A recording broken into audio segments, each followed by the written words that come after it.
The Compliance Life details the journey to and in the role of a Chief Compliance Officer. How does one come to sit in the CCO chair? What are some of the skills a CCO needs to successfully navigate the compliance waters in any company? What are some of the top challenges CCOs have faced, and how did they meet them? These questions and many others will be explored in this new podcast series.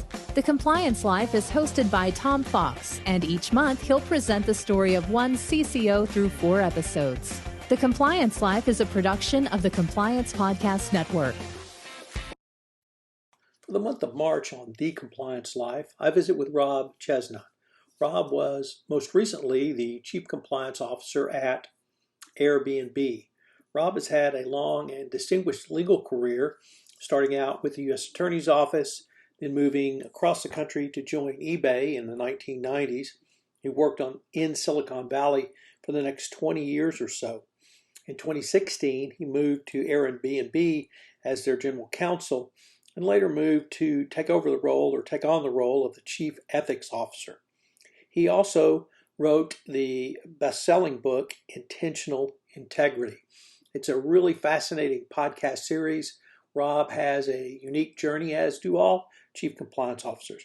I know you will enjoy this series, and more importantly, you will learn a lot about being an in-house lawyer, a Chief Compliance Officer, and a Chief Ethics Officer. Plan to join us over the month of March for The Compliance Life. These podcasts post each Tuesday at 2 p.m. In this part 3, we take a look at Rob's move to Airbnb. In 2016, he became the general counsel. He later became the chief ethics officer at Airbnb.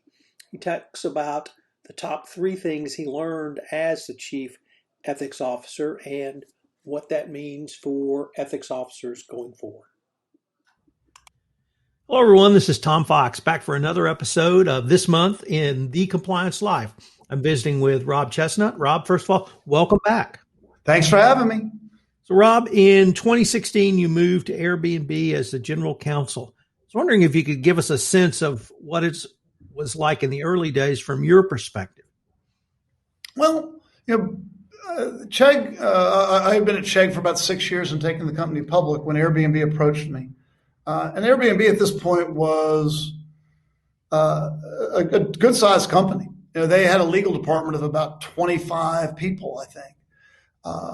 But the general counsel, Belinda Johnson, was the first lawyer at the company. And the company needed her to do more than just legal work. And so she needed somebody to come in and take the legal department to the next level. So I left Chegg and went to eBay and ultimately built the legal department out from, it was around 25 people when I joined. And about 4 years later, we were at 150 people with legal professionals in 21 offices around the world. It was a great ride. Airbnb is a terrific company with a neat mission, but there are a lot of challenges. A lot of interesting legal issues, and I was fortunate enough that the company was very supportive in letting me get first-class people into place all around the world to address those challenges. So what led you to take the role of chief ethics officer at Airbnb? So, it was actually something that came out of what was going on at Uber. I've been general counsel for a while at Airbnb and noticed that there were a lot of articles in the press about bad behavior by leaders. Companies all around the world. It was increasing sexual harassment, Me Too movement. And one company that was the target of a lot of this was Uber. And look, Uber was right down the street from Airbnb. And they were often talked about. Uber and Airbnb, they were founded around the same time. And were both platform businesses. And I was looking at the problems that Uber was having. A woman by the name of Susan Fowler written a blog post about a number of the bad activity and discrimination and sexual harassment at Uber. And I remember reading it and thinking, that could happen anywhere. And it struck me that the world was changing. And expectations were changing for leaders. People were no longer satisfied with the companies that just made money. People were no longer satisfied that leaders just were getting the stock price up. Behavior that had been swept under the rug in the past was now being called out. Look, Tom, when you and I were growing up, there were 3 news stations, right? ABC, NBC, and CBS. Today, everybody is their own news station, and everybody carries their own camera crew around in the palm of their hand. It's called a cell phone, and everybody's got a blog post. And look, that means everything is constantly under the microscope, particularly when you're at a larger company. And that means, I think, that companies need to be vigilant in ways that they've never had to be vigilant before, to make sure that they're proud of the way that they do business. And I remember reading about Uber and thinking to myself, wow, that could happen at Airbnb. Somebody better do something about it. And then it struck me in another moment. I started laughing. I said, I wonder who that somebody would be. We didn't have a chief ethics officer back then. I think at the moment we didn't even have a head of HR at the moment. We had lost one and we're in the process of finding another one. So I went to talk to Brian Chesnut, the founder of Airbnb. And Brian looked at me and asked the key question, as Brian is really good at doing. He said, how do you drive integrity into the culture of a company? And I thought about it. And a lot of the things that I had seen at previous companies, things like, have a code of conduct. Well, a code of conduct itself doesn't really drive integrity into the culture of a company. Frequently, it's something the law firm gives you. Or worse, you copy it off the internet from some other company, right? And you put your own company's name up top. And then you email it out to everybody and tell them to check a box saying that they've read it. Well, that doesn't really have an impact on how people are going to operate. Or you've got your compliance posters on the wall in the break room that nobody reads. I started wondering, well, if you really want to drive integrity into the culture of a company, that's not the way you do it. And Brian looked at me and said, go big. And so I walked out of his office that day and thought, okay, we got to look at this problem in a different way. And so while I was the general counsel, I started building out a program, an integrity program at the company, really not knowing what the response would be. I was worried that people would say, oh, yeah, this is some old guy, some lawyer just trying to tell us what to do. But the response I got was incredible. It was quite different. It turns out that people want more than just a paycheck when they go to work. People also want to be proud of what they're doing. They want to feel as though they're making an impact in the world that's really positive. And they want to be part of something that aligns with their own values. So when I started talking about integrity to employees and started, specifically addressing the sorts of things that were getting other companies in trouble, I got a very powerful, positive, emotional reaction from people. Literally, I had some people coming up to me after some integrity talks that we did, literally in tears. And it started to work its way into the fabric of the company and the conversation. People didn't think of me as the general counsel. They really started talking. They said, Rob's the video guy, because we would make integrity videos, for example. And so because of the success of this program, I ended up taking on the additional title of Chief Ethics Officer, and something that I found that I was really enjoying and something I thought was really impactful. Let me see if it's even more basic than that, because if we consider the founders of Airbnb and the founder of Uber, it seems to me, at least from what I've read, that Brian had a completely different focus, and that it really started with him and the question he asked you and the vision he had for Airbnb, because I think Travis Kalanick went in a completely different direction at Uber. Yeah, I think a lot of young entrepreneurs focus on one thing. How can I get really big really fast? And Brian was not that way. And I think it started a lot earlier. A lot of folks don't realize Brian didn't go to business school.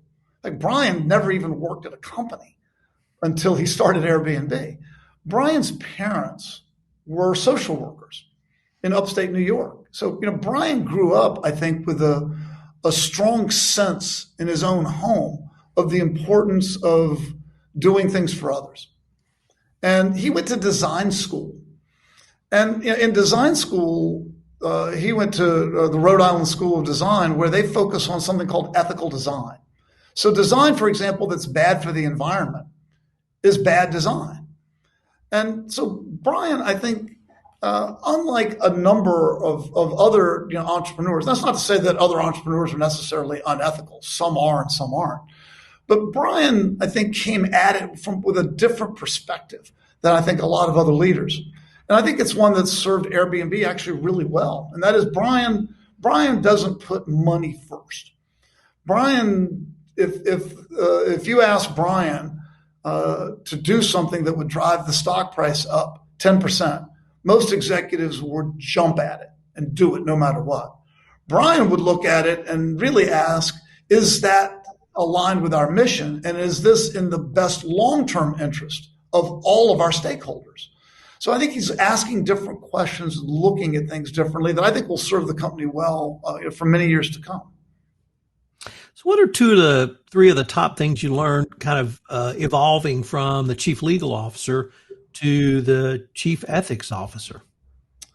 Well, if a company has integrity in its culture, it makes your compliance program better. Because I think compliance is great.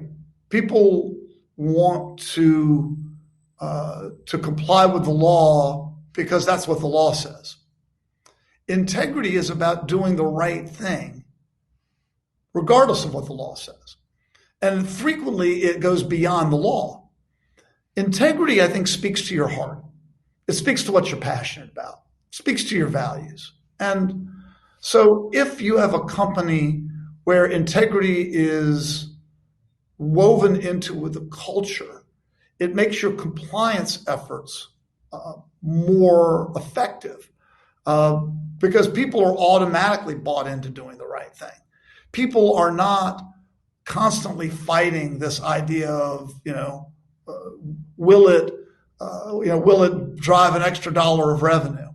Because, money's important, but it's not the only thing that's important. And if your company thinks that way right from the beginning and has integrity in the way that it operates, I think it makes compliance a lot easier. And I think it doesn't mean you're not going to make mistakes. You can, ethics and integrity can be gray. You can end up doing something that later in hindsight doesn't look right, doesn't look smart. You can lose your way from time to time, but I think you're less likely to have problems.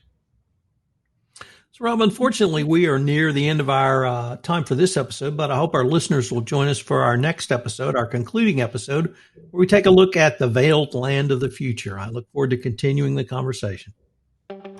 Hello, everyone. This is Tom Fox. Thank you again for listening to this episode of The Compliance Life. I hope you will join me again next week where I take up another episode with Scott Sullivan in The Compliance Life. The Compliance Life is a production of the Compliance Podcast Network. If you would like to be featured on The Compliance Life, please give me an email at tfox@tfoxlaw.com.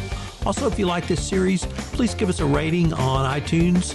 Any review and rating would definitely help get the word out about the latest addition to the Compliance Podcast Network. Thanks again.